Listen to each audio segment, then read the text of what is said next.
First of all good morning everybody.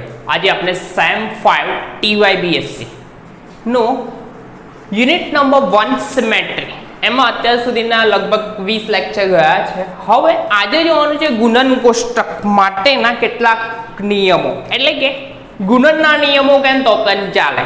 હવે ગુણન કોષ્ટક બનતું હોય, કોઈ પણ પોઈન્ટ ગ્રુપ હોય એના માટેનું ગુણન કોષ્ટક એટલે કે પોઈન્ટ ટેબલ જો બનાવતા હોય તો આ રૂલ ફોલો કરવા જોઈએ, તો જ ગુણન કોષ્ટક બને. તો બિંદુ C2V બિંદુ સમૂહના ગુણન કોષ્ટક સાથે સંકળાયેલા કેટલાક ગુણધર્મો, બરાબર, ગુણધર્મો સમજાવો. ક્વેશ્ચન આવો હોય કે ગુણન કોષ્ટક સાથે સંકળાયેલા કેટલાક ગુણધર્મો સમજાવો. હવે C2V પોઈન્ટ ગ્રુપ, તો C2V પોઈન્ટ ગ્રુપ માટે આપણો મોલેક્યુલ સિમ્પલ આવે કે ઓક્સિજન, હાઇડ્રોજન, હાઇડ્રોજન H2O, તો H2O SO2, H2O લઈએ કાં તો SO2 લઈએ. अब જે ભાઈ કોણીય આકાર ધરાવે, કેવો આકાર? કોણીય આકાર ધરાવતા અણુ હોય તે આપણે આ પોઈન્ટ ગ્રુપ ધરાવે છે, બરાબર. હવે સિમ્બલ જોવામાં આવે કે આ બેની અક્ષિસ, લાસ્ટ લેક્ચરમાં આપણે જોયેલું કે x y અને z અક્ષિસ નક્કી કરવાના નિયમો. તો સિમ્બલ જ છે કે મુખ્ય ભ્રમણ અક્ષ હોય તેને z અક્ષ કહો. તો મુખ્ય ભ્રમણ અક્ષ આ બેની Cn બરાબર કઈ છે? Cn ઇક્વલ ટુ કઈ છે? C2 છે, તો C2 લખું. હવે જે મુખ્ય ભ્રમણ અક્ષ હોય એમાં આના સિવાય કોઈ ઊંચા ભ્રમણવાળી અક્ષિસ નહીં, એટલે કે આને લખાશે C2z, કેમ કે અક્ષિસ કઈ દિશામાં? આ z અક્ષિસ થશે. ખબર પડે? એકદમ સિમ્પલ. હવે બીજો રૂલ આપણા ભાઈનો એવું કહેતો હતો કે જો z અક્ષિસ સમતલમાં હોય અને અણુ પણ કેવો સમતલીય, તો બોર્ડના સમતલમાં જ છે અણુ, તો આપણી x અક્ષિસ કેવી આવશે? સમતલને લંબ આમ બહાર આવતી. તો મેં ડોટેડ લાઈનથી આ ભાઈની અક્ષિસ બહાર આવતી દોરું. હવે C2V પોઈન્ટ ગ્રુપ હોય તો એના એલિમેન્ટ્સ કયા? સમમિતિ તત્વ. સમમિતિ તત્વો કયા કયા થાય? તો એક તો આપણે લખ્યું Cn બરાબર C2, પણ આપણે z સ્વરૂપે z અક્ષિસની દિશામાં છે તેઓ. હવે એ સિવાય બે પ્લેન આવશે. એક પ્લેન, આ એક સિગ્મા V પ્લેન આ રીતનું હોય. કયું પ્લેન? સિગ્મા V છે, પરંતુ આપણે x y આ x અક્ષિસ બહાર આવતી છે અને આ રીતનું થયું. z અક્ષિસ આમ, તો x અક્ષિસ કઈ બહાર આવતી અને આમ જશે તે કઈ અક્ષિસ હશે? y axis. તો y અક્ષિસ મેં આમ દોરી શકું. આ દિશામાં કઈ થશે? y axis. તો આ જે પ્લેન મેં દોર્યું, આ પ્લેન તો કઈ દિશામાં છે? એક આ દિશામાં જાય છે, તે કઈ દિશા? y દિશા. અને નીચેથી અપ સાઈડે જાય, તો આ પ્લેનને મેં કઈ? Sigma y z plane. કેમ? y દિશામાં, એટલે કે બોર્ડના સમતલમાં છે, તો y દિશામાં એટલે કે આ દિશામાં જાય છે. અને બીજું કઈ દિશા? આ. તો આ પ્લેન કયું થશે? Sigma yz. કયું? Sigma yz. ત્યાર પછી બીજું સિગ્મા V પ્લેન કેવું આવશે? આમ આવશે. તો એ પ્લેન દર્શાવું તો આ રીતનું થશે. તો આ પ્લેન જે દર્શાવ્યું તે પ્લેનને કહેશે કયું? બહારની દિશામાં. એક આમ છે અને ઊભી સાઈડ, એટલે ઉપરની સાઈડ એટલે કે z દિશા, અને બહારની સાઈડે આવો. બહારની સાઈડ એટલે કે આ પ્લેનને કહેવાશે સિગ્મા xz પ્લેન. કયું? Sigma xz plane. અને છેલ્લી વિધિ હશે E, તદેવ સ્થિતિની વિધિ આવે તો. તો આપણો C2V પોઈન્ટ ગ્રુપ આટલા એલિમેન્ટ ધરાવે છે. કયા કયા? અહીંયા મેં નીચે લખી દઉં. કયા કયા? એક C2Z, બીજું સિગ્મા xz, સિગ્મા yz અને E. આટલા સમમિતિ ધરાવે, સમમિતિ તત્વો ધરાવે છે, બરાબર. હવે આ સમમિતિ તત્વો સાથે સંકળાયેલા મૂળભૂત ગુણધર્મો, એટલે કે એનું ગુણન કોષ્ટક બનાવવું હોય તો કેટલાક રૂલ ફોલો કરવા જોઈએ. કયા કયા ફોલો કરવા જોઈએ જે મેં કહું છું. તો એટલે કે આ સિમેટ્રી એલિમેન્ટનું મલ્ટિપ્લિકેશન ગુણનના નિયમોનું પાલન કરવું જોઈએ. કયા નિયમનું પાલન કરવું જોઈએ? ગુણનના નિયમ. કયો? ગુણનના નિયમ. ગુણન એટલે કે મલ્ટિપ્લિકેશનનો નિયમ. કયા? ગુણનના નિયમનું પાલન કરે. જો આ બધા સિમેટ્રી એલિમેન્ટ થશે એટલે કે સમમિતિ તત્વ જો ગુણનના નિયમનું પાલન કરે તો એનું ગુણન કોષ્ટક બની શકે. આજના લેક્ચરમાં આપણે ગુણનના નિયમનું પાલન થાય છે કે નહીં થતું એ જ જોવાનું છે. નેક્સ્ટ લેક્ચરમાં આપણે જોઈશું ગુણન કોષ્ટક. જો આ ભાઈ ફોલો કરશે તો એનું ગુણન કોષ્ટક રેડી થાય. બરાબર? તો ગુણનના નિયમોનું પાલન કરે તો આ ભાઈ તો ગુણન કોષ્ટક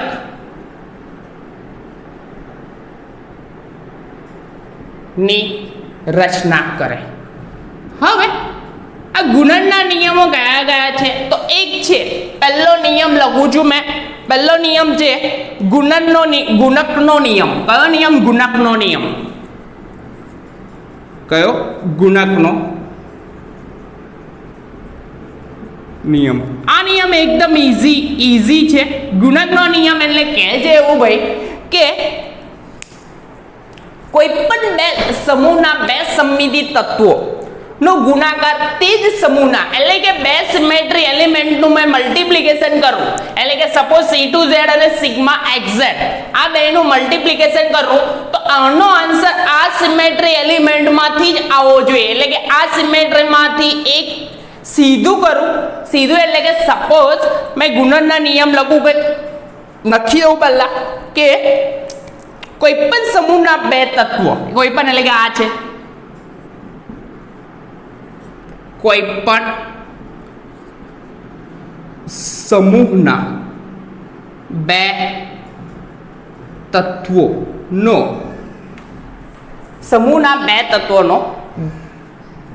ગુણાકાર કરવામાં આવે. ગુણાકાર કરવામાં આવે એટલે કે આ સિમેટ્રી એલિમેન્ટ જે છે આ ભાઈઓ આ સિમેટ્રી એલિમેન્ટમાંથી બે સિમેટ્રી એલિમેન્ટનો સિમેટ્રી એલિમેન્ટ બરાબર સિમેટ્રી એલિમેન્ટ અથવા ગુજરાતીમાં કહે છે સમમિતિ તત્વ. તો સમૂહના કોઈ પણ બે તત્વોનો ગુણાકાર કરવામાં આવે એટલે કે સમમિતિ તત્વોનો ગુણાકાર કરવામાં આવે તો તે જ સમૂહના કોઈ ત્રીજા સમમિતિ તત્વ બરાબર થાય. કોઈ ત્રીજા સમમિતિ તત્વ બરાબર થાય તો એટલે કે કોઈ પણ બે એલિમેન્ટ સિમેટ્રી એલિમેન્ટનું મલ્ટિપ્લિકેશન કરવાનું. બે એલિમેન્ટનું મલ્ટિપ્લિકેશન કરું તો એ ત્રીજું મળે તે સિમેટ્રી એલિમેન્ટ આમાંથી જ એક તત્વ મળવું જોઈએ. બરાબર? એ કઈ રીતે મળે છે આપણે સાબિત કરીશું. તો સમમિતિ તત્વ બરાબર થાય છે. બરાબર? તો આ જે રૂલ છે એને ગુણનનો નિયમ કહે છે. હવે આ ગુણનનો નિયમ આપણે એપ્લાય કરીએ કે A cross B equal to C. બરાબર? એટલે કે આ છે A cross B equal to C answer મળે. હવે આ આપણે સાબિત કરીએ કે સપોઝ H2O નો મોલેક્યુલ મેં લખું ઓક્સિજન હાઇડ્રોજન આને નંબર 1 આપો અને 2 આલો ચાલે. હવે એના પર પહેલી વિધિ કરવામાં આવે એટલે કે બે ગુણાકાર કરવામાં આવે તો ગુણનના નિયમ પ્રમાણે આમાં કરવાનું શું? આ પહેલી વિધિ B કરવાની પછી A કરવાની તો આન્સર C આવે. બરાબર? તો જોઈએ કઈ રીતના. તો પહેલી વિધિ એટલે કે मैं सपोज आ भाई पर C2Z विधि करूं એટલે કે રોટેશન આપું કેટલાનું C2Z એન્ટી ક્લોકવાઇઝ રોટેશન કેટલાનું આવે C2 છે એટલે કે કેટલાનું 180 ડિગ્રીનું રોટેશન. કેટલું? 180 ડિગ્રીનું રોટેશન. તો આ વિધિ પહેલી જે કરી એને બી કહું. કેમ બી? આમાં જે મલ્ટીપ્લિકેશનમાં પહેલી બી પછી એ, બરાબર. તો આમાં રોટેશન કરાવું તો મોલેક્યુલ કેવો છે? આપણો મોલેક્યુલ એકદમ સિમ્પલ છે. આ બ્લુ અને આ ગ્રીન વાળી H1 ને H2 થશે શું? અહીંયા મોલેક્યુલ છે ગોળી આકાર ધરાવતો, અહીંથી રોટેશન લખીશ આપણે 180 નું રોટેશન આપીશું તો થશે શું? આ ગ્રીન વાળી આ બાજુ એટલે કે H1 આ બાજુ આવશે ને H2 પહેલી સાઈડ જાય. રોટેશન કરાવું તો એન્ટી ક્લોકવાઇઝ રોટેશન આમ છે તો આમ થઈ જશે, પરંતુ આ જે ભાગ હતો તે ઉલટો થઈ જાય. એ તો સિમ્પલ છે, ખબર જ છે. આ પાછળ ઢક્કન દેખાતું તો આગળની સાઈડ ઢક્કન નહીં, પરંતુ આમ રોટેટ કરાવું તો આવી જશે. અહીંયા જુઓ આ બાજુ આગળ ઢક્કન નથી દેખાતું તો આમ, એટલે કે આ મોલેક્યુલ કેવો થશે? ઉલટો થશે રોટેશન બાદ. તો મેં કરું રોટેશન તો અહીંયા મારે દર્શાવવાનું કેવું? ક્રોસ. ક્રોસ એટલે કે ઊંધા થઈ ગયા H અને આ H1 એટલે કે H1 અહીંયા આવી ગયો અને H2 ત્યાં ગયો, પરંતુ આ મોલેક્યુલ કેવા થઈ ગયા? ઉલટા થઈ ગયા H1 ને H2. હવે મેં બીજી વિધિ કરાવું, એક C2Z કરાવી એટલે કે 180 નું રોટેશન આપ્યું. કેટલાનું? 180 રોટેશન. એને ખબર પડી જાય C2 કરશો એટલે કે 180 નું રોટેશન આપ્યું. હવે આ ભાઈમાં મારે બીજી વિધિ કરવાની, બીજું પ્લેન એપ્લાય કરું કે કઈ? Sigma YZ. કઈ વિધિ? સિગ્મા YZ, જેને A કહું. કઈ કહું? A. તો જોઈએ તો આ આન્સર જે આવે તે થશે કેવું? Sigma YZ. તો સિગ્મા YZ પ્લેન કેવું છે? આડું પ્લેન દેખાય છે અહીંયા. તમે સિગ્મા YZ કરું આમાં એટલે કે પ્લેન એપ્લાય કરું કયું? સિગ્મા. આ જે છે આ રીતનું પ્લેન, કયું પ્લેન આવશે? આ સિગ્મા YZ. થોડી સ્પેસ ઓછી પડે છે એટલે થોડું આવું દૂર આવી ગયું. તો આ પ્લેન છે સિગ્મા YZ. તો સિગ્મા YZ આડું પ્લેન છે તો થશે કેવું? આ વિધિ પરાવર્તનની પ્રક્રિયા કરાવીશ સમમિતિ તલ વડે તો ઓક્સિજન હાઇડ્રોજન કેવો? ઉલટો હતો, આ તે છતો થઈ જશે H1 અને H2. આ રીતનું થશે. હવે આ જે મળ્યું, બરાબર, આ જે મળ્યું એટલે કે આ વિધિ જે કરાવી તે મેં અહીંયા લખું. કઈ પહેલી વિધિ? બી કરાવી ક્રોસ A. બી બરાબર લખું મેં બી વિધિ એટલે કે C2. આ પહેલું કયું લખ્યું? C2Z. કઈ વિધિ કરાવી? C2Z. બી વિધિ ઇન્ટુ A વિધિ કઈ કરાવી? Sigma YZ. હવે આ જ સમમિતિ તત્વ એક એટલે કે આ જે આન્સર આવ્યો તે એક બીજી સમમિતિ વિધિ એટલે કે સપોઝ આ મોલેક્યુલ પર મેં સિગ્મા XZ પ્લેન પાસ કરું. સિગ્મા XZ એટલે કે આ પ્લેન. તો અહીંયાથી પ્લેન તો પરાવર્તન થાય તો આનું નંબરિંગ મેં કરી દઉં. આનું 1 હતું અને આ બાજુ 2 હતું. તો અહીંયાથી પરાવર્તન કરાવું તો H1 અહીંયા આવે અને H2 ત્યાં જાય, સીધો ને સીધો જ રહે. તો આ સિગ્મા XZ બરાબર અને કહું C. તો A ક્રોસ B બરાબર C. તો અહીંયા આન્સર આપણો જે આવ્યું આ વસ્તુ તે કઈ વિધિ કરવાથી આવ્યું? Sigma XZ. તો મારાથી લખી શકાય કે સિગ્મા XZ. એટલે કે કહેવા એવું માંગે છે કે પહેલી વિધિ પ્રથમ વિધિ બી કર્યા બાદ બીજી વિધિ A કરવામાં આવે. બી ક્રોસ A એટલે કે A ક્રોસ B લખ્યું. પહેલી વિધિ આ કરવાની પછી આ કરવાની. તો આન્સર આવશે C મળે છે, બરાબર. તો અંદર સિગ્મા એટલે કે આ C2Z ઇન્ટુ સિગ્મા YZ આ ગયો છે B A. તો A ક્રોસ B બરાબર આન્સર આવશે C. તો આ જે નિયમ છે તે ગુણનના નિયમનું પાલન કરે છે. આ ભાઈ કયા નિયમનું પાલન કરે છે? ગુણનના નિયમનું. ખબર પડે? એકદમ સિમ્પલ છે, બરાબર. તો આ જે પાલન કર્યું તો આ જે ભાઈ ફોલો કર્યો તે કયો? ગુણનનો નિયમ એટલે કે બે સમમિતિ કોઈ સમૂહના બે તત્વોનો ગુણાકાર કરવામાં આવે તો તે જ સમૂહના ત્રીજા સમમિતિ તત્વ બરાબર થાય. એટલે કે આ બેનો ગુણાકાર કર્યો તો આપણને આન્સર મળ્યો આ બરાબર, જે સિગ્મા xz બરાબર છે. એટલે કે આના પર સીધી સિગ્મા xz વિધિ કરો તો આ જ આન્સર આવે છે. એટલે કે સિગ્મા yz ઇન્ટુ સેટો z equal to sigma xz. તો આ થયો કયો નિયમ આપણો? આ નિયમ જે થયો સિગ્મા yz ઇન્ટુ સિગ્મા સેટુ z. તો આ જ નિયમ થયો કયો? ગુણકનો નિયમ. તો ગુણન કોષ્ટક તે ભાઈઓ એટલે કે તે પોઈન્ટ ગ્રુપ આપે કે જે ગુણનનો નિયમનું પાલન કરે. પહેલો નિયમ ગુણનનો નિયમ બરાબર છે. સ્ક્રીનશોટ લઈ અને લખી લેજો, નોટ ડાઉન કરજો. હવે બીજો નિયમ બરાબર છે, આ નોટ ડાઉન કરી લેજો સ્ક્રીનશોટ લઈને, ઇમ્પોર્ટન્ટ છે બહુ. આગળ બીજો નિયમ કે ભૂસું જુઓ, બીજો નિયમ છે આઈડેન્ટિટીનો નિયમ.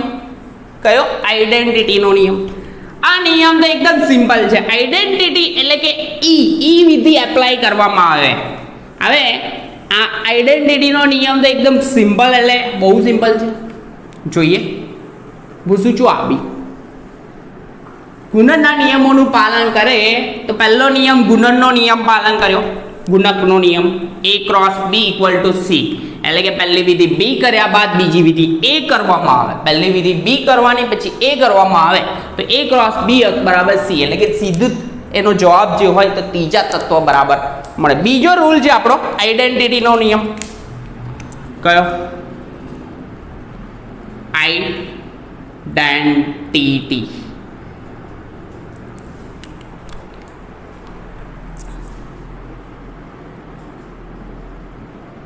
નો નિયમ. હવે આઈડેન્ટિટીનો નિયમ એકદમ સિમ્પલ છે કે ઈ વિધિ e cross a equal to a cross e equal to a. એટલે કે આ ઈ જે છે 1 બરાબર જ સમજો તો પણ ચાલે. મેથેમેટિક્સમાં, ગણિતમાં, મેથ્સમાં આપણે કોઈ પણને એક સાથે મલ્ટીપ્લાય કરીએ તો આન્સર તેનો તે જ આવે. એવી જ રીતે આપણા સિમેટ્રી એલિમેન્ટમાં ઈ સાથે મલ્ટીપ્લાય કરીએ તો ઈ ક્રોસ એ તો બી આન્સર એ જ આવવાનો, એ ક્રોસ ઈ તો આન્સર એ જ આવવાનો છે. તો આ નિયમ કયો કેવો છે તે સાબિત કરી લઈએ કે સમૂહના સમમિતિ તત્વોમાં એક સમમિતિ તત્વ એવું હોય છે, સમૂહના સમમિતિ તત્વોમાં એક સમમિતિ તત્વ, એક સિમેટ્રિક એલિમેન્ટ, એક સમમિતિ તત્વ એવું હોય છે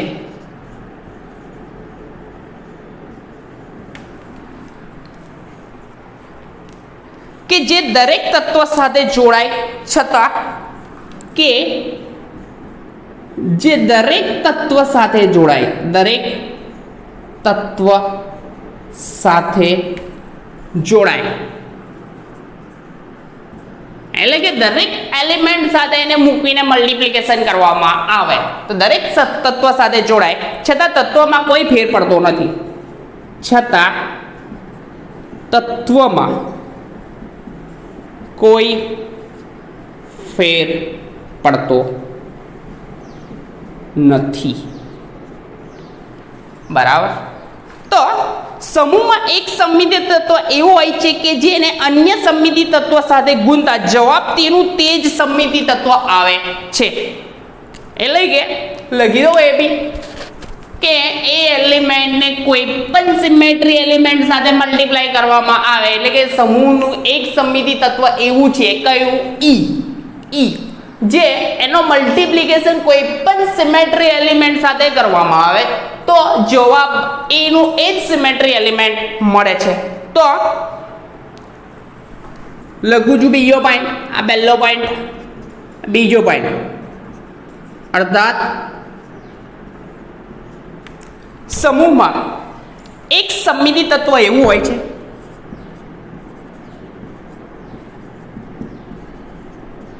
એક સમમિતિ તત્વ એવું હોય છે કે એટલે કે સિમેટ્રી એલિમેન્ટ એવું હોય છે કે અન્ય સમમિતિ તત્વો સાથે ગુણતા કે અન્ય સમમિતિ તત્વ સાથે એટલે કે અન્ય સિમેટ્રિક એલિમેન્ટ સાથે ગુણતા જવાબ એટલે કે આન્સર જે હોય તે ગુણતા જવાબ તેનું તે જ સમમિતિ તત્વ મળે છે. જવાબ તેનું તે જ સમમિતિ તત્વ મળે. આ લખશે તો વાંધો નહીં, અહીંથી લખવાનું. સમૂહમાં એક સમમિતિ તત્વ એવું હોય છે કે જે અન્ય સિમેટ્રી એલિમેન્ટ એટલે કે અન્ય સમમિતિ તત્વ સાથે ગુણવામાં આવે તો જવાબ તેનો તે જ મળે છે. બરાબર. તો આ સમમિતિ તત્વ એટલે કે આ સમમિતિ તત્વને આઈડેન્ટિટી ઈ કહે છે. આ સમમિતિ તત્વને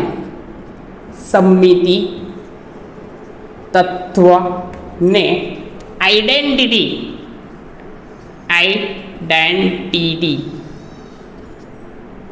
ઈ કહે છે. શું કહેવાય?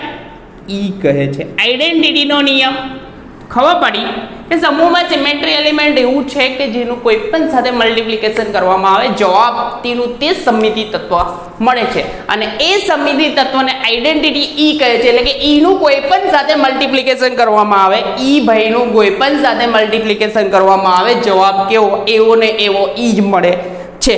તો મેં લખું કયું? E cross A equal to A cross E બરાબર શું આન્સર આવશે? એનું એ જ ગમે તે રીતે મલ્ટીપ્લાય કરો. બરાબર છે. તો આપણે જોઈએ અહીંયા આ સાબિત કરી દઈએ. ફરીથી આપણે મોલેક્યુલ જેવો હતો એવો ને એવો એઝ ઇટ ઇઝ લઉં. કેવો? Oxygen, hydrogen, hydrogen, H1H2O. આ થઈ આપણી અક્ષિસ થઈ. હવે આમાં પહેલી વિધિ કઈ કરવાની? આ કરીએ. આ એ વિધિ કરીએ. એ તરીકે આપણે વિધિ કરીશું C2Z એટલે કે રોટેશન આપીશું કેટલાનું? 180 નું રોટેશન. કારણ કે C2Z 2 અક્ષિસ છે, Z અક્ષિસ દેખાય છે તો C2Z. આ વિધિ કરીએ તો રોટેશન આપીશું એટલે કે આમાં થશે કેવું? સિમ્પલ. આગળ વાત કરીએ એ પ્રમાણે કે આ મોલેક્યુલ H1 અહીંયા આવશે, H2 ત્યાં જશે, પરંતુ કેવો? ઉલટો H1 અને આ બાજુ H2 થયું આ મોલેક્યુલ. હવે આના પર ઈ વિધિ કરવામાં આવે. કઈ વિધિ? આ પહેલી વિધિ કરી એ એટલે કે પાછળની લખીએ તે પહેલા કરવાની, તો એ કરી તો થયું કેવું? હવે એના પછી બીજી વિધિ કઈ કરવાની? ઈ વિધિ કરવાની. ઈ એટલે કે કેટલું રોટેશન? 360 કહો તો પણ ચાલે. કોઈ પણ મોલેક્યુલમાં 360 નું રોટેશન આપો તો આ ભાઈને 360 એવો ને એવો ફેરાઈએ એટલે કે અહીંથી આમ થશે તો 180 અને ફરીથી તો એઝ ઇટ ઇઝ એવું ને એવું જ આવવાનું. એવું ને એવું જ આવે એટલે કે આઈડેન્ટિટી એટલે કે આ જવાબ કેવો આવે? એવો ને એવો જ. એવો ને એવો એટલે કે જેવું છે એવું ને એવું. તો H1 અને H2 થશે. તો આ વસ્તુ થઈ. તો આ સીધી વિધિ આપણે આના પર C2Z કરાવવામાં આવે. કઈ? C2Z. તો આન્સર શું મળવાનો? આ જ મળવાનો. C2Z વિધિ કરાયેલો જ મોલેક્યુલ મળવાનો. તો આપણે આ રૂલ મેં A ક્રોસ E નહીં કર્યું. કયું કર્યું? આ બરાબર એ. તો આ વિધિ એ જ છે. આ એ વિધિને સીધું Z જ કહેવાય. તો આપણે E cross A equal to answer કયો આવ્યો? એ. તો અહીંયા જ હોય છે કે C2Z એટલે કે પહેલી વિધિ C2Z કરી, એ કરી, ત્યાર પછી E એટલે કે એવું ને એવું. તો આ મોલેક્યુલ મળ્યું C2Z. તો આના પર સીધી C2Z એટલે C2Z એટલે કે રોટેશન 180 નું જ કરાવ તો કોના જેવું મળે 180 એટલે કે H1 અહીંયા જશે પરંતુ ઉલટો H2 આ બાજુ જાય પરંતુ ઉલટો મળ્યો તો આ C2Z. તો આ જે રૂલ છે તેને કયો કહેવાય આઈડેન્ટિટીનો નિયમ. એટલે કે બિંદુ સમૂહ હોય સિમેટ્રી એલિમેન્ટ હોય બિંદુ સમૂહના એમાં એક સિમેટ્રી એલિમેન્ટ એવું જેનું કોઈ પણ સાથે મલ્ટીપ્લિકેશન કરવામાં આવે તો જવાબ એનું એ જ સિમેટ્રી એલિમેન્ટ મળે છે. તો આ C2Z વિધિ જોડે નું મલ્ટીપ્લિકેશન કર્યું એટલે કે આ પહેલે C2Z એટલે કે એ કીધી બરાબર કઈ કરી C2Z કરી એના જોડ કોને કરી ઈ વિધિ કરી તો આ આન્સર કયો આવ્યો C2Z. તો આ જે રૂલ થયો તેને કયો નિયમ કહેવાય આઈડેન્ટિટીનો નિયમ. તો આ બીજો રૂલ ફોલો કરે એટલે કે આઈડેન્ટિટી એટલે કે અહીંયા આપણને શું મળ્યું C2Z into E એટલે કે E into C2Z બરાબર C2Z આન્સર મળ્યો. એટલે કે આઈડેન્ટિટીના નિયમનું પાલન કરે છે કોઈ પણ સાથે મલ્ટીપ્લિકેશન કરવામાં આવે કોનું E વિધેયનું તો જવાબ તેનો તે જ મળે છે. આ બીજો રૂલ થયો. ત્રીજો રૂલ જોઈએ સ્ક્રીનશોટ લઈ લેજો અને લખી લેજો કારણ કે આ વર્ડિંગ બુકમાં નહીં હોય ટફ હશે થોડા બરાબર તો આ સ્ક્રીનશોટ લઈ અને નોટ ડાઉન કરી લેજો અને જ્યારે પણ સિમેટ્રીના લેક્ચર જુઓ તો નોટ પેન લઈને લખતા રહેજો નહીંતર ખબર કશી પડવાની નથી બરાબર છે. ત્યાર પછી ત્રીજી વસ્તુ ત્રીજો નિયમ વ્યસ્તનો નિયમ વ્યસ્ત અથવા ઇન્વર્ઝન. આ નિયમ તો એકદમ સિમ્પલ છે. ત્રીજો રૂલ આપણો આ સાબિત થઈ ગયો આઈડેન્ટિટીનો નિયમ બરાબર છે. ત્રીજો નિયમ છે વ્યસ્તનો નિયમ. તો વ્યસ્તનો નિયમ એકદમ સિમ્પલ. થર્ડ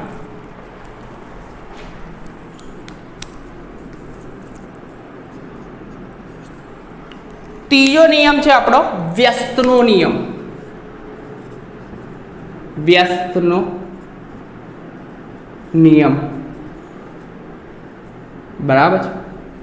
તો આ વ્યસ્તનો નિયમ એવું કહે છે કે સમૂહમાં દરેક સમમિતિ તત્વ પોતાનું વ્યસ્ત સમમિતિ તત્વ ધરાવે છે અને તે સમમિતિ તત્વ તેના જ વ્યસ્ત સાથેનો ગુણાકાર તે સમમિતિ તત્વનો તેના વ્યસ્ત સાથેનો ગુણાકાર તદેવ વિધિ આપે છે. એટલે કે સપોઝ આપણે કોઈ વિધેય આપણે લઈએ એટલે કે સિમેટ્રી એલિમેન્ટ કોઈ સપોઝ હોય એ લઉં કયું એ અને એનો વ્યાસ એ ઇનવર્સ બરાબર આન્સર કયો આવે ઈ. અથવા બીજી રીતે કરવાય કે એ ઇનવર્સ આ બીજી રીતે લખવું હોય તો એ ઇનવર્સ એનું મલ્ટીપ્લિકેશન એ જોડે કરે તો આન્સર કયો આવવાનો ઈ જ ખબર પડે. એટલે આ રીતનું છે 2 into 2 ઇનવર્સ તો આન્સર કેટલો આવે 1 જ આવવાનો એ જ છે આપણને. તો સપોઝ સમૂહમાં દરેક સમમિતિ તત્વનું એટલે કે આપણું જે પોઈન્ટ ગ્રુપ હોય તેની વાત સમૂહમાં દરેક સમમિતિ તત્વનું એટલે કે કોઈ પણ સિમેટ્રી એલિમેન્ટ હોય એનું વ્યસ્ત સિમેટ્રી એલિમેન્ટ હોય જ બરાબર એને એ વ્યસ્ત સાથે ગુણવામાં આવે કોઈ પણ મેથેમેટિકલ વસ્તુ લો x into x ઇનવર્સ તો આન્સર 1 જ આવે. એવી જ રીતે સિમેટ્રી એલિમેન્ટનું તેના વ્યસ્ત સાથેનો ગુણાકાર કેવો આવે ઈ આવે છે. શું આવે છે ઈ. તો દરેક સમમિતિ તત્વ સમૂહમાં દરેક સમમિતિ તત્વનું વ્યસ્ત સમમિતિ તત્વ હાજર હોય છે. એટલે કે કોઈ પણ સિમેટ્રી એલિમેન્ટ હોય સપોઝ C2Z લઉં તો C2Z નો વ્યસ્ત સિમેટ્રી એટલે કે જનરલી આપણે કેવું રોટેશન આપે એન્ટી ક્લોકવાઇઝ તો આપણે ક્લોકવાઇઝ રોટેશન આપીશું તો એ વ્યસ્ત થયું ઊંધું થયું બરાબર તો વ્યસ્ત થયું. તો વ્યસ્ત સમમિતિ તત્વ હાજર હોય છે અને પોતાના વ્યસ્ત સમમિતિ તત્વ અને તે સમમિતિ તત્વનો તે સમમિતિ તત્વનો પોતાના વ્યસ્ત સમમિતિ તત્વ સાથેનો વ્યસ્ત સમમિતિ તત્વ સાથેનો ગુણાકાર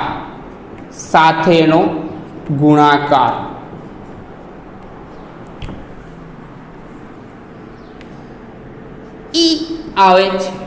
કયો આવે? ઈ એટલે કે આઈડેન્ટિટી કેસ તદેવ વિધિ આવે છે. ગુણાકાર લખી દઉં તદેવ વિધિ આવે એવું ચાલશે. તદેવ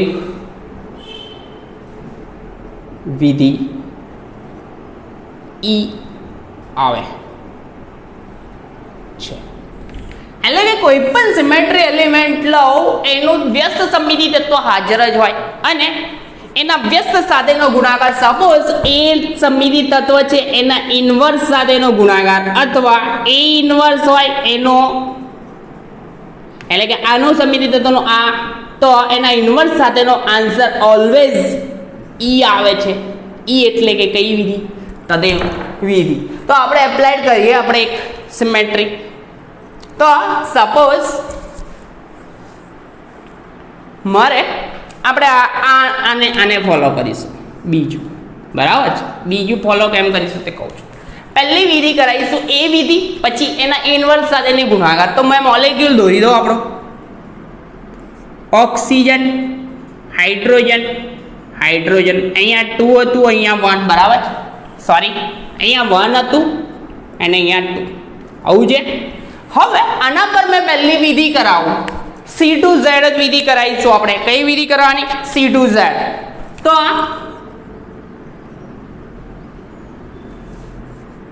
અહીંયા ધ્યાનમાં રાખજો, આ પહેલું આ જ કરવાની, પછીથી લખી હોય તે જ. એ વિધિ કરાવું. એ એટલે કે C2Z એટલે કે આપણે એ વિધિ કરાવી. તો 180 નું રોટેશન, પરંતુ આપણે રોટેશન કેવું આપે છે?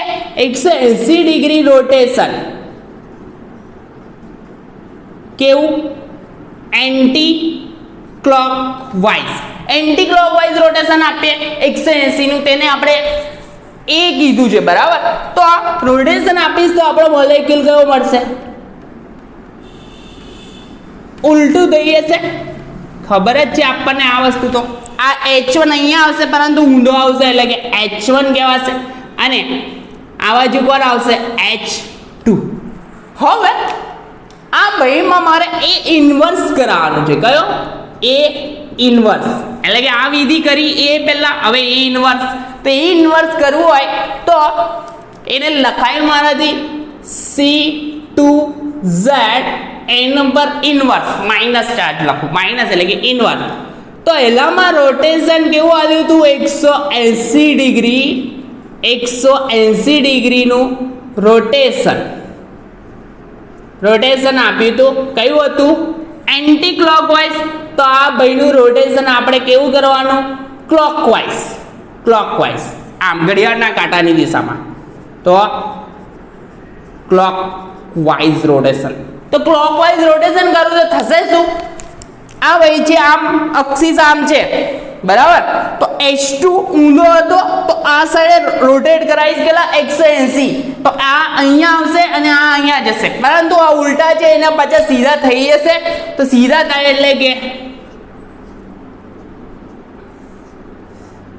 અહીંયા H1 અને અહીંયા H2. બરાબર. આ મળ્યું. બરાબર. આ શું હતું? તદેવ વિધિ. બરાબર. કે જેવો લીધો એવો ને એવો મળ્યો. તો આના પર બીજી રીતે કરીએ કે આ ભાઈ પર ઈ વિધિ કરવામાં આવે. કઈ વિધિ? ઈ. બરાબર. તો ઈ વિધિ કરવામાં આવે તો આન્સર એવો ને એવો જ આવે. તો અહીંયા આપણો રૂલ કેવું થાય કે C2Z ઇન્વર્સ ઇન્ટુ C2Z, આ બેનો ગુણાકાર જવાબ બરાબર આન્સર આવ્યો ઈ. કયું આવ્યો આન્સર? ઈ. તો આ જે ભાઈ જે છે તે આપણા કયા વ્યસ્તના નિયમનું પાલન કરે છે? કયા નિયમનું પાલન કરે છે? વ્યસ્તના નિયમ. એક સેકન્ડ. વ્યસ્તના નિયમનું પાલન કરે છે. ખબર પડી? એકદમ સિમ્પલ છે કે વ્યસ્તનો નિયમ કે સમૂહમાં કોઈ પણ સિમેટ્રી એલિમેન્ટ હોય તો તેના વ્યસ્ત સાથેનો ગુણાકાર બરાબર E આવે. કયો આવે? E. તો C2Z અને એટલે કે C2Z અને તેના વ્યસ્ત સાથેનો ગુણાકાર આન્સર શું આવે? E. તો આ થયો વ્યસ્તનો નિયમ. હવે છેલ્લો નિયમ છે સહગુણનનો નિયમ. એટલે કે ગણિતમાં કેટલાક નિયમો હોય A cross B cross C. લખું છું, ખબર પડશે. સ્ક્રીનશોટ લઈ લેજો અને લખી લેજો.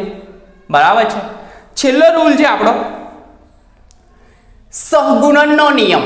કયો છે? સહગુણનનો નિયમ. હવે સહગુણનનો નિયમ એકદમ ઈઝી વસ્તુ છે, તો જોઈએ કેવું થાય છે તે. પૂછું છું. છેલ્લો નિયમ સહગુણનનો નિયમ. બરાબર. તો સહગુણનનો નિયમ એટલે કે મેથેમેટિક્સમાં જે રીતે મેથેમેટિક્સમાં જેવા રૂલ, ગણિતમાં જેવા નિયમોનું પાલન થાય સહગુણનનો નિયમ, એવું જ આ સિમેટ્રી એલિમેન્ટ પણ આ નિયમનું પાલન કરે. તો આ જે નિયમ થયો તેને સહગુણનનો નિયમ કહેવામાં આવે છે. તો જોઈએ એકદમ સિમ્પલ છે કે સહગુણનનો નિયમ. ચોથો રૂલ સહગુણનનો નિયમ. આ નિયમ એકદમ સિમ્પલ છે કે A cross B cross C equal to A cross C A cross B cross C. આવું થશે. આ સહગુણનનો નિયમ છે. હવે મેં એક્સપ્લેન કરું છું, ટેન્શન ના લેતા. આ રૂલ થોડો મોટો છે પણ વાંધો આવે એવો છે નહીં. બરાબર છે. વેઇટ કરો એક મિનિટ. તો સહગુણનનો નિયમ વાંધો નહીં આવે. લાઈટ ગઈ છે એટલે થોડુંક વિડીયો ડલ આવશે, વાંધો નહીં. તો આ મેથેમેટિક્સના નિયમ એટલે કે સમૂહના દરેક સિમેટ્રી એલિમેન્ટ એ સહગુણનના નિયમોનું પાલન કરે. સહગુણનનો નિયમ એટલે કે ગણિતમાં રહેલા, ગણિત શાસ્ત્રના સંલગ્ન એટલે કે આ મેથેમેટિક્સનો જે રૂલ છે તેનું પણ પાલન કરે. તો આ નિયમનો અર્થ એ થયો કે પ્રથમ વિધિ B ક્રોસ C, આ વિધિ કર્યા બાદ એના પર એ વિધિ કરવામાં આવે તો મળતો જવાબ, પ્રથમ વિધિ B ક્રોસ C એટલે કે B ક્રોસ C નો ગુણાકાર કર્યા બાદ એનો ગુણાકાર કરવામાં આવે તો તેના પર એ વિધિ કરતા જે બંધારણ મળે તે બંધારણ C વિધિ કર્યા બાદ એટલે કે આ વિધિ C વિધિ કર્યા બાદ A ક્રોસ B વિધિ કરીએ તો પણ મળે છે. બરાબર. તો લખું છું મેં ઉપરનો નિયમ જે કહે છે તે કે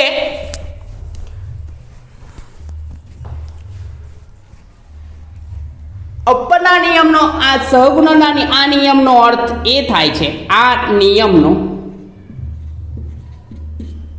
અર્થ એ થાય છે કે B ક્રોસ C એટલે કે પહેલું મલ્ટીપ્લિકેશન B ક્રોસ C કર્યા બાદ થોડો વિડીયો ડાલાવશે પણ વાંધો નહીં, પરફેક્ટ દેખાય છે, મેં જોયું છે. તો B ક્રોસ C ગુણાકાર કર્યા બાદ, કેમ કે લાઈટ ગઈ છે, ઓકે આવી ગઈ, ગુણાકાર કર્યા બાદ B ક્રોસ C ગુણાકાર કર્યા બાદ એ વિધિ કરવામાં આવે એટલે કે ગુણાકાર કર્યા બાદ તેના પર એ વિધિ કરવામાં આવે.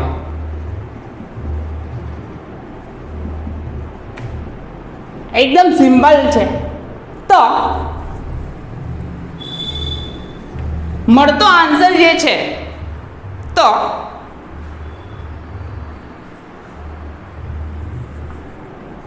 મળતો જવાબ C વિધિ કર્યા બાદ A ક્રોસ B વિધિ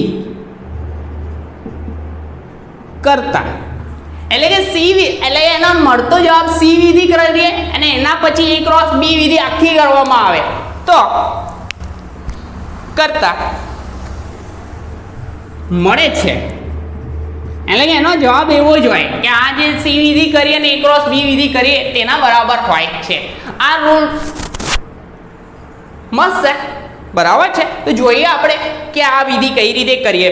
તો પહેલી આપણે વિધિ લખી દઈએ કે સપોઝ પહેલા એટલે કે એ વિધિ એટલે કે C/Z વિધિ કરાવીશું ક્રોસ બે વિધિ કરવાની છે તો કઈ sigma xz into sigma yz equal to જવાબ મળવો જોઈએ કેવો કે C/Z into sigma xz into sigma yz. એટલે કરીશું પહેલા કે એક આપણું મોલેક્યુલ લેશું એના પર આ બે વિધિ કરીને મલ્ટીપ્લિકેશન કરી લઈશું. પહેલા કઈ સિગ્મા xz અને yz એનું મલ્ટીપ્લિકેશન કરીશું તો એનો જવાબ શું આવે છે તે જોઈએ. પહેલા એ બે કરીશું, એ બે એટલે કે પહેલી આ સિગ્મા yz વિધિ કરીશું, પછી સિગ્મા xz કરીશું, પછી C/Z વિધિ કરીશું, બરાબર. તો એનો આન્સર જે આવે તે આવા જ સાઈડના આન્સર બરાબર થવાનો જ છે. તો જોઈએ લેફ્ટ હેન્ડ સાઈડ LHS જોઈએ તો LHS બરાબર પહેલી એ તો ખબર જ છે કે આ સાઈડનું પહેલું મલ્ટીપ્લાય કરવાનું છે. તો જોઈએ H આ બાજુ 1 લેતા હતા, આ બાજુ 2 લેતા હતા, બરાબર. હા, હવે કઈ વિધિ પહેલી કરવાની સિગ્મા yz એટલે કે પ્લેન દેખાય છે આડું બ્લુ કલરથી દોરેલું તો મેં લખી દો આ પહેલી વિધિ આપણી કઈ કરીશું આ પ્લેન એપ્લાય કરીશું સિગ્મા yz. તો પહેલી વિધિ થશે સિગ્મા yz. અંદર લખી દઉં મેં કે આ C કહેવાશે, કહેવાય ને અહીંયા આના પ્રમાણે જઈએ છે તો C કહેવાશે. તો આ થયું સિગ્મા yz વિધિ કરાવ તો જવાબ મળશે શું થશે મોલેક્યુલ બધા ઉલટા થઈ જશે. પ્લેન એવું રહેશે, મોલેક્યુલ ઉલટા થશે કેમ કે આ પસાર કરીશું તો જે દેખાશે મોલેક્યુલ તે ઉલટા તો H2NH1 થશે. સિગ્મા yz વિધિ કરી ત્યારબાદ આપણે આ C વિધિ કરી હવે કરીશું B એટલે કે સિગ્મા xz એટલે કે આપણે પ્લેન પસાર કરીશું. સિગ્મા xz પ્લેન કેવું છે દેખાય છે આમ છે ઊભો તો મેં પસાર કરું પ્લેન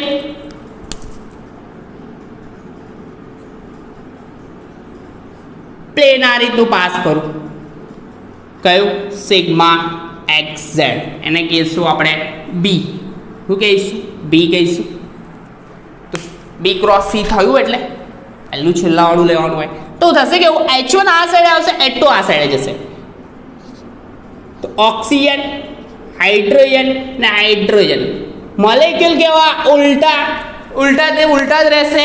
કેવા રહેશે એવા ને એવા, પરંતુ પોતાની જગ્યા બદલી લેશે. કેમ આમ પ્લેન પસાર કરું તો ખસે કે આ મોલેક્યુલ H1 આ સાઈડે આવશે, એવું ને એવું જ આવશે અને H2 આમ જશે. તો આ H1 અને આ H2 થયું. ત્યાર પછી આ બે વિધિ કરી દીધી, B ક્રોસ C કરી દીધું આપણે. હવે કરવાની એ વિધિ બરાબર કોણ છે C/Z. તો એના પર મેં C/Z કરાવું. કઈ વિધિ કરાવું C/Z. એક સેકન્ડ નીચે દેખાય છે જોઈ લઉં મેં. કોઈ પ્રોબ્લેમ નહીં, દેખાય છે. તો C/Z વિધિ કરાવો એટલે કે અહીંયાથી આમ આપણે રોટેશન આપવાનું 180 ડિગ્રીનું રોટેશન એન્ટી ક્લોકવાઇઝ, બરાબર. તો થશે કેવું અહીંયાથી રોટેશન આપીશ તો આ ઉલટું દેખાય છે તે છતું થઈ જશે એટલે કે H2 આમ આવશે, આમથી પસાર કરીશ. આ ભાઈ આવા છે ઉલટા એટલે કે ઢક્કન બંનેમાં પાછળ જ છે. દેખો આ ઉલટું એટલે કે ઢક્કન પાછળ રાખવું. આ રેડ એન્ડ બ્લુ આ છે H2 અને H1. અહીંથી રોટેશન આપીશ 180 કેવું એન્ટી ક્લોકવાઇઝ. તો ઊંધા છે પહેલા, ઢક્કન પાછળ છે એટલે બરાબર. આમ કરીશ તો ઢક્કન આગળ આવી જશે બંનેના 180 નું રોટેશન થઈ ગયું તો છતાં થઈ જશે, પરંતુ કેવું H2 ને H1 ની પોઝિશન બી બદલાઈ જશે H2 અને H1 બરાબર. અને કહેવાશે E. કેમ E? કેમ કે જેવું છે એવું ને એવું મળ્યું, તદેવ સ્થિતિ મળી. તો આપણને આન્સર અહીંયા મળ્યો હું કે C2Z ઇન્ટુ સિગ્મા એટલે કે છેલ્લેથી લખાય C2Z વિધિ કરી into sigma XZ into sigma YZ બરાબર આન્સર આવ્યો ઈ. આને કહું સમીકરણ નંબર 1. હવે બીજું સાબિત કરવા માટે મારે ઉપરનું થોડું રફ કરવું પડશે તો કરી દઈએ, વાંધો નહીં. લખી લીધું હશે, ના હોય તો સ્ક્રીનશોટ લઈ લો, મેં સાઈડ પર જાઉં. બરાબર છે. તો આ સહગુણનનો નિયમ છે.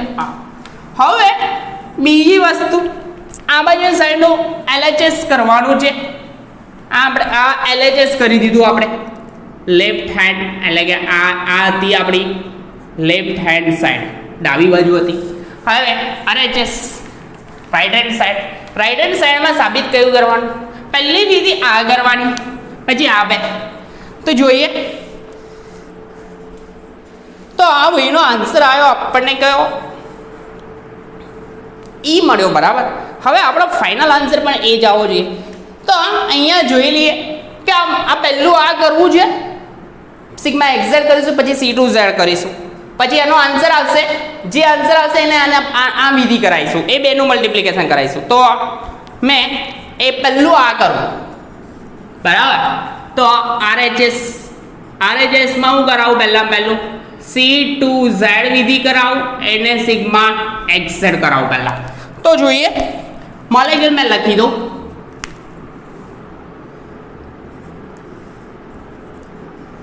Oxygen, hydrogen number 1 and 2. બરાબર, આવો છે 1 2. હવે આના પર વિધિ પહેલી કઈ કરવાની? આપણે XZ કરવાની. અને કહેવાશે મારે કેવું હશે? તો આ C હતો, બરાબર, અને આ B and A cross B cross C થશે. એટલે તો પહેલી વિધિ મેં કરી ગઈ સિગ્મા XZ. તો કઈ વિધિ કરી? B. બરાબર, B કરી, B કહેવાય ને સિગ્મા XZ. તો કરું તો XZ પ્લેન કેવું છે? આવું છે, દેખાય છે ઊભું પ્લેન. તો આ ભાઈમાં મેં XZ પ્લેન પાસ કરું. કયું? Sigma XZ. તો થશે કેવું? H1 આમ આવશે ને, H2 એવું ને આ બાજુ જશે. મોલેક્યુલ ઉલટા થાય નહીં, કેમ કે આડું પ્લેન હશે તે વખતે જ થશે. બરાબર, ધ્યાન રાખજો. તો આ H1 થશે અને આ H2. બરાબર. ત્યાર પછી બીજી વિધિ કરું મેં, કઈ? સિગ્મા XZ કરી. હવે C2Z વિધિ કરવાની. કઈ? C2Z આપણને ખબર છે, દર વખત જ કરતા છે. તો આ C2Z વિધિ. તો C2Z વિધિ કરું. બરાબર. તો કેવી થશે તે? 180 નું રોટેશન આપીશું એન્ટી ક્લોકવાઇઝ. તો ક્રોસ થશે કેવું? H2 and H1 થયું. H2 આમ આવશે અને H1 ત્યાં, પરંતુ ઉલટા થશે. કેમ? C2Z વિધિ કરાવી, H2 પાછળ જરૂર મેં રોટેશન કરાવીશ, આમ છતાં છે બંને. બરાબર. તો 180 નું રોટેશન, તો એને H2 કોનો H1, આ બંને આગળની સાઈડના. તો ઉલટા થશે. આમ રોટેશન કરીશ તો આ ઢક્કનવાળી સાઈડ પાછળની સાઈડ જશે, એટલે કે ઉલટા થઈ ગયા. તો આ થયું. તો આ આન્સર છે સીધો આપણે આના પર કઈ વિધિ કરાય ખબર છે? સિગ્મા આડું પ્લેન કસા ગયા, સિગ્મા YZ કરાય ને, તો આ સીધો આન્સર મળે, એટલે કે એને સિગ્મા YZ પણ કહી શકીએ. થયું. આ બેનું મલ્ટિપ્લિકેશન થયું. આના પર સીધી વિધિ ફરીથી સિગ્મા YZ કરીએ. કઈ વિધિ? સિગ્મા, એટલે કે આ બે થયું. આ બે કર્યા આપણે. આના પર કઈ વિધિ કરવાની? હવે સીધી કે સિગ્મા YZ. કઈ?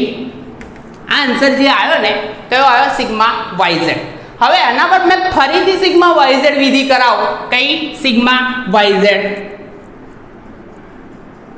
એટલે કે આપણને આ મળ્યું હતું. કયું? આ જે મળ્યો આન્સર તે કયો હતો? B. A ક્રોસ B મળ્યું.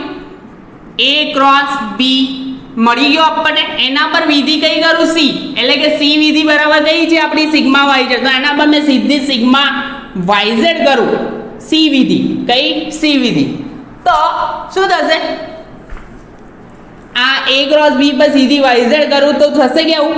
YZ પ્લેન કેવું છે? આડું છે. તો આ પ્લેન મેં દર્શાવું સિગ્મા YZ, બરાબર, સિગ્મા YZ. તો હું થશે આમ પ્લેન પસાર કરું તો મોલેક્યુલ કેવા છે ઉલટા, તો છતાં થઈ જશે. તો H2NH1 એટલે કે આ બરાબર તો E થાય, તદે જેવું લીધું હતું એવું ને એવું જ મળ્યું, આ જેવું છે એવું ને એવું મળ્યું E. તો આપણને આન્સર શું મળ્યો કે આના આ A ક્રોસ B એટલે કે આ A ક્રોસ B એના પર આપણે વિધિ કઈ કરાવી, સોરી C2Z. તો કઈ કરાવી વિધિ સિગ્મા YZ, આ બેનું મલ્ટીપ્લાય કર્યું સિગ્મા XZ એટલે કે પહેલું સિગ્મા XZ અને C2Z કર્યું, એનો આન્સર આવ્યો. એના પર સિગ્મા YZ વિધિ કરી આ, તો જવાબ કયો આવ્યો આપણને E. સમીકરણ નંબર ગો બેક. તો LHS આ ગઈ હતી આપણે LHS લીધી હતી લેફ્ટ હેન્ડ સાઈડ, એનો જવાબ પણ E આવ્યો અને સમીકરણ 2 પરથી આનો પણ જવાબ E આવ્યો. એટલે કે આ સમમિતિ તત્વો આપણા સહગુણનના નિયમનું પાલન કરે છે. એટલે કે કોણીય અણુ જેઓ લોકો C2V પોઈન્ટ ગ્રુપ ધરાવે છે એના બધા symmetry element C2Z, sigma XZ, sigma YZ અને E આ બધા ભાઈઓ એક ગુણાકારનો નિયમ ફોલો કરે છે, બીજો નિયમ આઈડેન્ટિટીનો નિયમ, ત્રીજો નિયમ વ્યસ્તનો નિયમ અને ચોથો નિયમ સહગુણનનો નિયમ. આ બધા નિયમોનું પાલન કરે છે.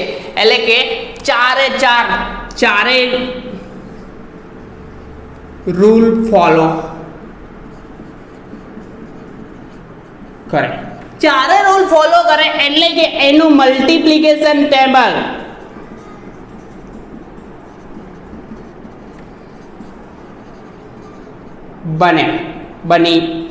બનાવી શકાય. એટલે કે આ ચાર રૂલ ફોલો કરે છે આપણો વહીકલ C2V પોઈન્ટ ગ્રુપના તત્વો બધા સિમેટ્રી એલિમેન્ટ ચાર નિયમોનું પાલન કરે. એક ગુણનનો નિયમ એટલે કે ગુણાકારનો નિયમ, આઈડેન્ટિટીનો નિયમ, વ્યસ્તનો નિયમ અને સહગુણનનો નિયમ. આ ચાર નિયમનું પાલન કરે છે. એટલે કે આ ભાઈ કયો શું કરે ગુણન કોષ્ટકાનું થઈ શકે છે. એટલે કે આ ક્વેશ્ચન આવો પૂછાય કે C2V બિંદુ સમૂહના ગુણન કોષ્ટક સાથે સંકળાયેલા ગુણધર્મો કો. તો ગુણધર્મો એટલે કે આ ચાર નિયમનું પાલન કરતો હોવો જોઈએ, બરાબર.